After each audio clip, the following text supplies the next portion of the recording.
안녕하십니까, 누리행정사입니다. 오늘은 공무원이 성희롱으로 징계처분을 받고 소청심사를 통해 강경된 사례를 가지고 대화를 나눠보도록 하겠습니다. 우선 성희롱은 상대방의 동의 없이 행하는 성적 언동이나 성적 굴욕감이나 또는 혐오감을 느끼게 하는 행위를 우리가 성희롱이라고 합니다. 또한 성희롱에는 이에 불응하거나 성차별을 이유로 평가, 고용, 인사 등의 불이익을 주는 행위도 성희롱에 포함될 수 있습니다. 성희롱의 유형은 언어적 성희롱, 신체적 성희롱, 환경적 성희롱이 있습니다. 언어적 성희롱은 엄난한 말을 하거나 엄난한 욕설, 성적인 농담, 또 외모에 대한 칭찬이나 비판, 성적인 암시 등을 하는 것을 언어적 성희롱이라고 합니다. 신체적 성희롱은 허락 없는 신체의 접촉 또는 만지기, 수행 등이 있습니다.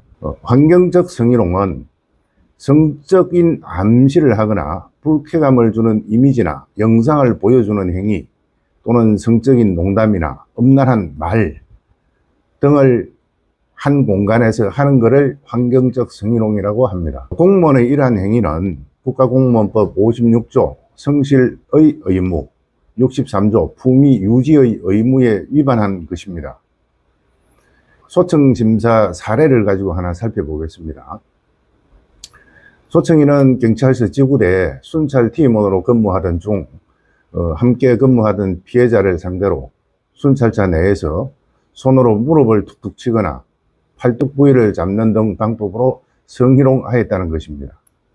이 사건에 대해서 경찰 공무원은 소청심사를 청구하였는데 위원회에서는 피해자의 진술이 구체적이고 일관된 진술이 있고 또 피해자가 소청인을 모함하였다는 객관적인 증거 자료가 존재하지 않는 점 등으로 볼 때 피해자의 진술의 신빙성을 부인하기는 어렵다.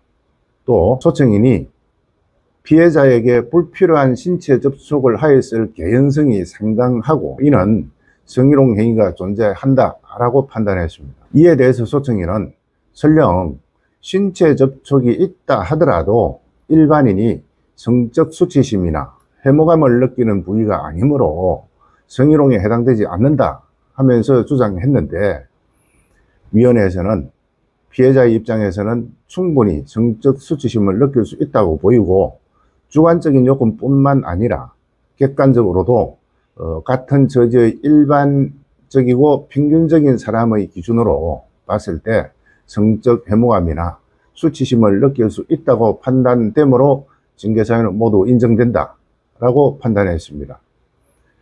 다만 소청인의 행위가 무의식적으로 이루어졌고 지속성이 없고 또 순간적으로 접촉한 것으로 보이며 정도가 약해 보이고 팔뚝을 잡은 경우에는 업무 수행 중 동료 경찰관을 부르기 위한 행위로도 볼 수 있는 점 등을 참작을 했습니다.